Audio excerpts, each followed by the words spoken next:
Thank you very much, President Macron. Let me start off by saying, President Lula, don't worry, when we have the BRICS meeting, the issue of currency is top on the agenda, so we are going to discuss it. President Macron, I just want to start off on a very positive note in terms of what I think is evolving here. I think there is consensus that is clearly embraced by everyone that we need to address climate and poverty because they go together, there's a nexus. And as it were, we need to burn the candle on both sides. So that's important, so that's agreed.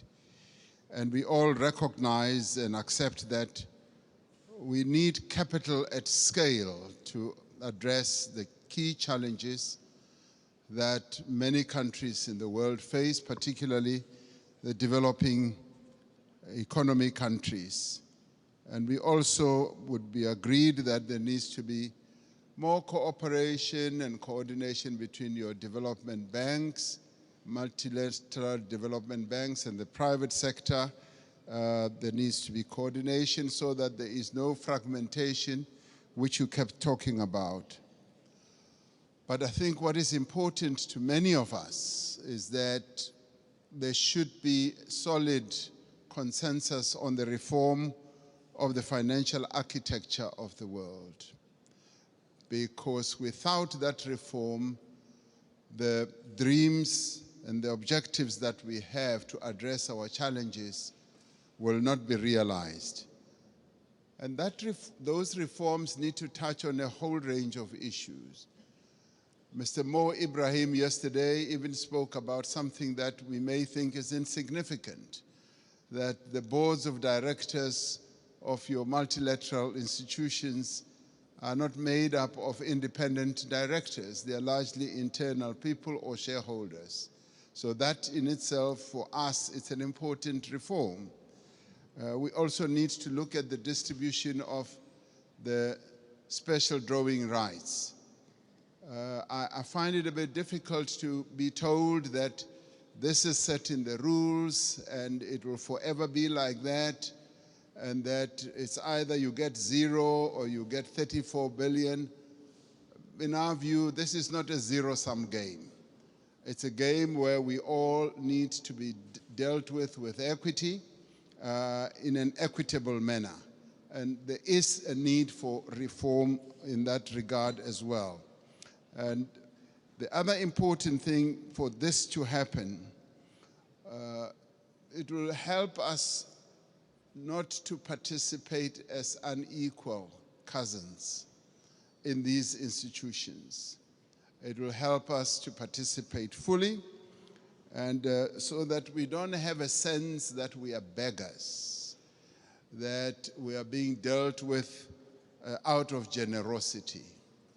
I think it's important in the new era that the world is in now that there should be a good measure of equality among sovereign nations. You know, recently, 7 African countries decided to go and put a call for peace to Ukraine and to Russia. And we raised a number of issues. Zambia was represented, Comoros was represented, Republic of Congo was represented, Senegal was represented, Uganda, as well as South Africa. So we were all represented, and Egypt as well.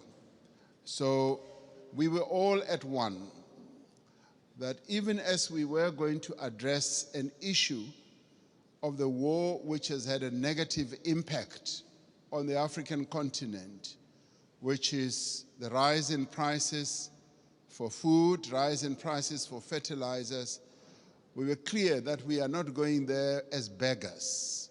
We are not going to ask for a favor to both Ukraine and Russia. We were going there to say, open up the Black Sea Channel so that the grains and the fertilizers should go into the world market. So we were not on a begging mission, even as We are in great need as a continent and all that. That should go to demonstrate that Africa should never be seen as a continent that needs generosity. We want to be treated as equals. Even in the multilateral institutions, we want to be treated as equals. And if our equity is at a low ebb, there must be ways in which that can be addressed. To us, this is very important.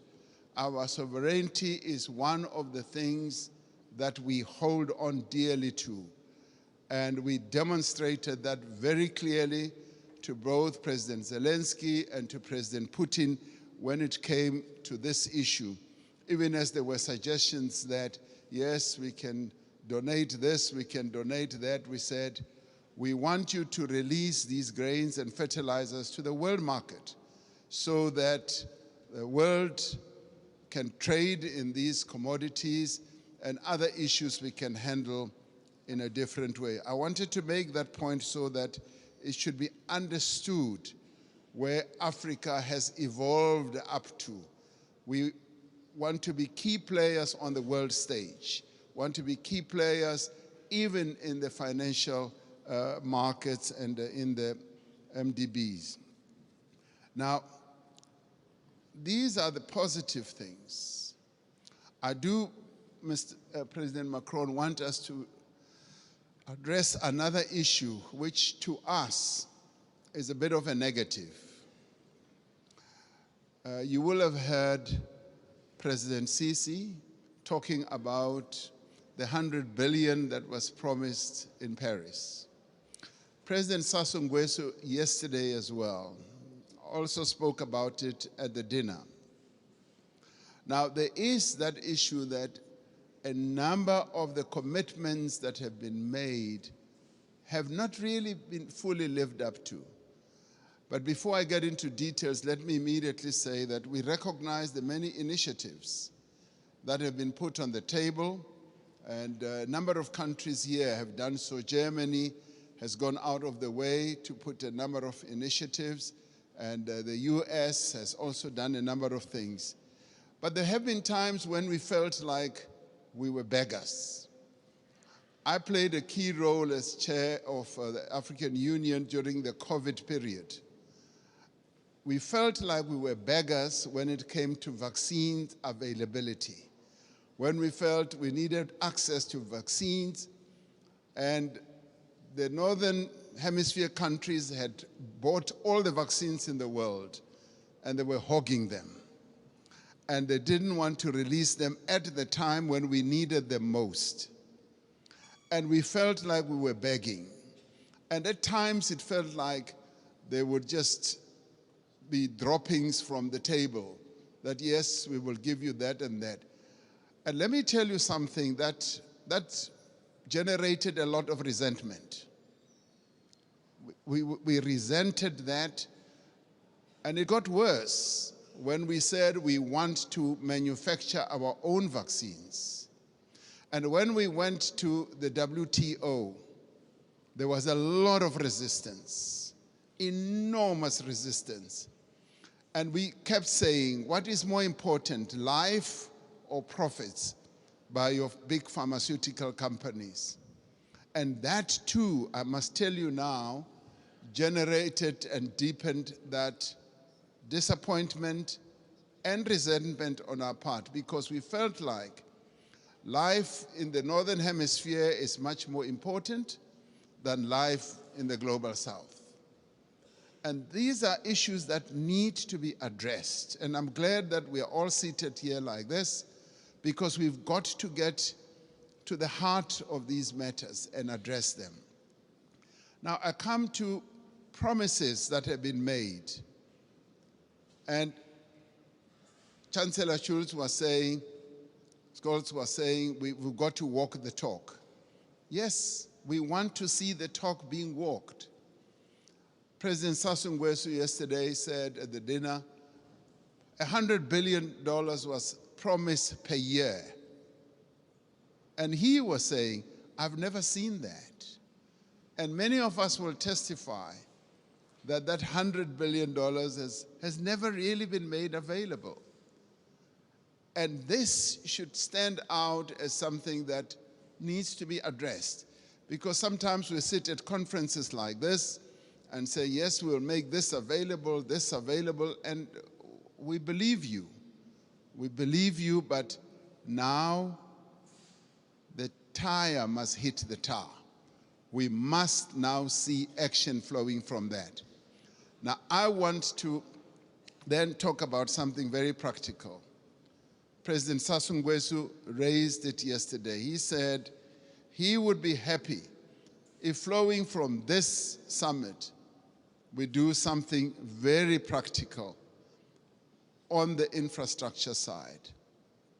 Having said that 600 million people in Africa do not have electricity, and yet we've got all the resources to generate electricity, particularly the mighty Congo River, and that there have been plans to build a number of power stations that will generate, in my calculation, up to 70,000 megawatts.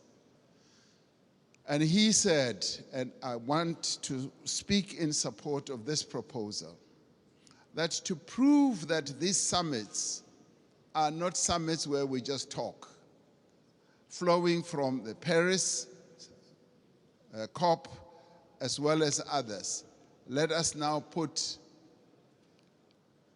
money on the table and collectively say we are going to address this mega project. A mega project which will in the end generate electricity for up to 12, 15 African countries all at one go. And this is a project that I think the multilateral development banks here working together, the call that you've made, President Macron, can actually fund. And where, as we rise from this, we should be able to say the Inga Dam is now going to be developed into the Inga Power Station, the one that President Sassou Nguesso mentioned, and the next one as well. If we can do that, then we as Africans will now be convinced that these summits are really meaningful.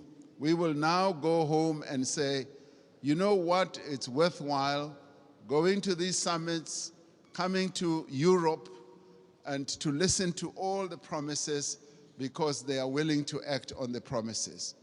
This is what President Macron, I believe, will be one of the most important outcomes. The reform of the financial architecture, as well as a practical project, infrastructure project that is going to add a lot of value. President Sisi and I have been talking about a railway from Cape Town to Cairo for years.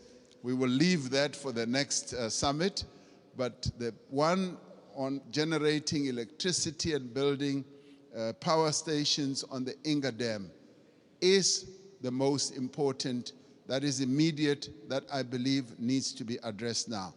Let's get that done, and then we will be convinced that you are serious with the promises that you make. Thank you.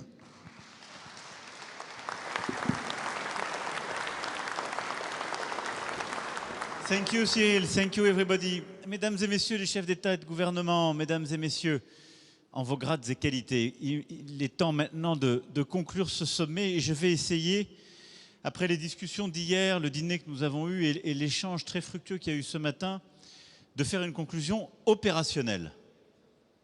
Parce que sinon, nous nous quitterons sur des bonnes paroles et il se trouve que